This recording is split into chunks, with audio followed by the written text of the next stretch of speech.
Yes YouTube, Nick here from eBusiness Boss.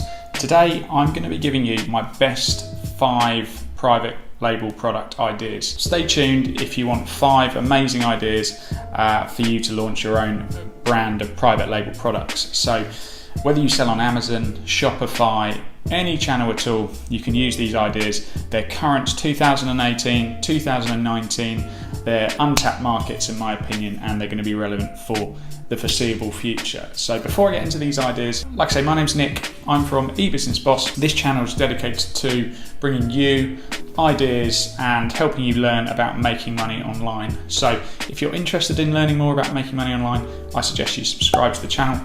That way you won't miss out. And if you find this video useful, please hit the like button, share it, do whatever you can. It's all appreciated. Let's get into the video. So you might well have heard about all these people making a fortune selling products on Amazon. There's 2 main ways people are doing it.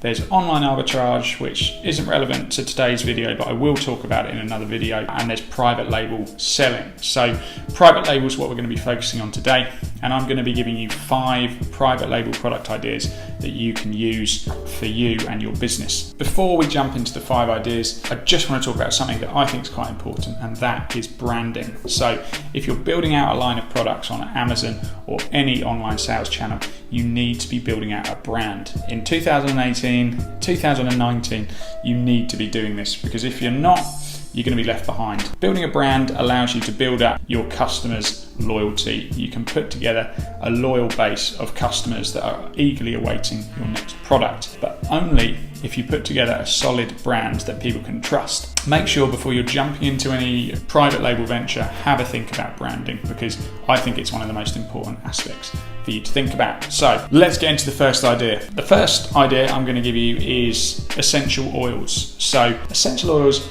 have been becoming more and more popular over the last few years. I still think there's plenty of room for new sellers to come in and take their share of the market. So essential oils are used not only in the food and beverage industry, but mainly in the aromatherapy industry, which, like I say, is becoming more and more popular. Reports online suggest that by 2024, the market is going to be worth 8.2 billion. 8.2 billion. That's a lot. That's a lot.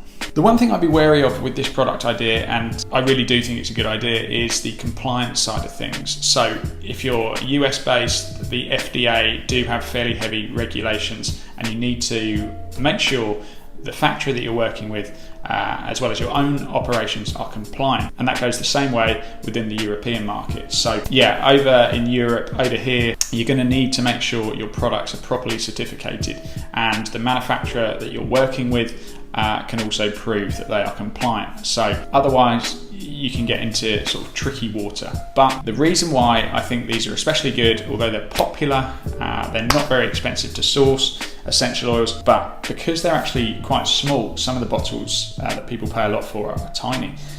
If you're importing from the Far East or anywhere like that, the bottles, like I say, are small, so your freight costs are going to be quite low. So that's another point to think about. I think there's some really decent profit margins to be made selling essential oils. So let's move on to the next idea. Reusable shopping bags. Doesn't sound very exciting, but they actually are quite an exciting product. The global warming epidemic doesn't look to be slowing down anytime soon, and with lots of supermarkets in Europe now imposing a tariff, people are having to buy their bags. More and more people are going online and looking to buy reusable shopping bags. Profit margins don't look too bad either. I've done a quick search on Alibaba and found that some suppliers are offering some of these bags for as little as 32 to 68 cents. So if you're bundling them together, branding them up and selling them online, you're going to be able to charge quite a bit more than that, meaning the profit margins are going to be nice and healthy. So have a read of the full blog post I've done on this. I'll leave a link in the article below, and yeah, that way you can see the screenshots and the prices, and I've just included all of the detail that I talk about in this video in a lot more detail, so have a read through of that. As with any of these private label product ideas, I'd make sure you've got a full idea of all the associated costs before you dive headfirst, sorry that was weird, into a purchasing decision. So Make sure you understand the tax implications, make sure you understand the full shipping costs. If you aren't experienced in that field, do some reading about it first. Make sure that you know exactly what you're going to be paying so that you don't buy a load of these products and then work out that you're actually losing money, because that is not the idea here. So on to idea number 3, reusable cups. Yeah, I'm not being lazy just using a similar idea, but reusable cups are also something that seem to be becoming more and more popular for the same reasons as bags. Now, this global warming epidemic, everyone's starting to read about it. Things are starting to change. Governments, authorities are starting to put tariffs on things like paper cups, plastic carrier bags. So you might well visit a coffee outlet quite regularly, and now some of them are starting to actually charge you if you don't have your own cup to put the coffee in. So yeah, reusable cups I think is a really good idea. Typically, disposable cups are made from paper. So the thing about these cups, most of them are actually lined with plastic, which makes it near on impossible for the factories to recycle. So the carbon footprint is big. They're leaving a sort of a big footprint, and yeah, that's why governments are looking to try and change that. And I think it probably will be for the best. But yeah, although reusable cups, most of them will be made out of plastic, so don't brand them as eco-friendly, brand them as reusable, because the buyer will be doing their bit to help out the environment. Just be careful how you brand it. So on to idea number 4, hair loss products. Yeah, that's right. Between 2010 and 2017, the hair loss market grew by almost $2.8 billion. That is also a lot. That is a lot of money. So yeah, the market's becoming more and more popular. You're probably seeing shampoos and serums being launched out there. Alpacin, I remember a couple of years ago, they were really the only ones out there attacking this niche, or niche if you're watching over in the US. But yes, I still think there's plenty of growth left in the market, and it's one that's going to continue to become more and more popular. So again, something to be aware of with these. If you are going to bring out your own range of these private label products, you're going to need to ensure you're compliant. So there are heavy regulations over in the US as well as in Europe. But the main thing is that you find a supplier that is compliant. They can handle the compliance side for you, give you all the documentation you need, and then there is a little bit of work you need to do as the importer, or actually as the manufacturer if they're under your private label brand. So be aware, there are fairly heavy regulations with these products, but if you find the right supplier, it could literally be a golden opportunity.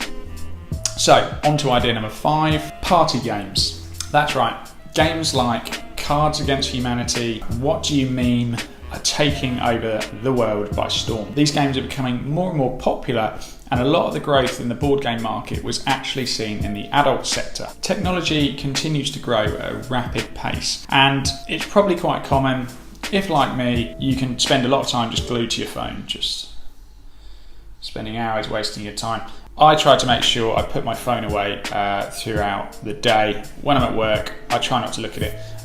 Because yeah, I do think it's a pretty big problem.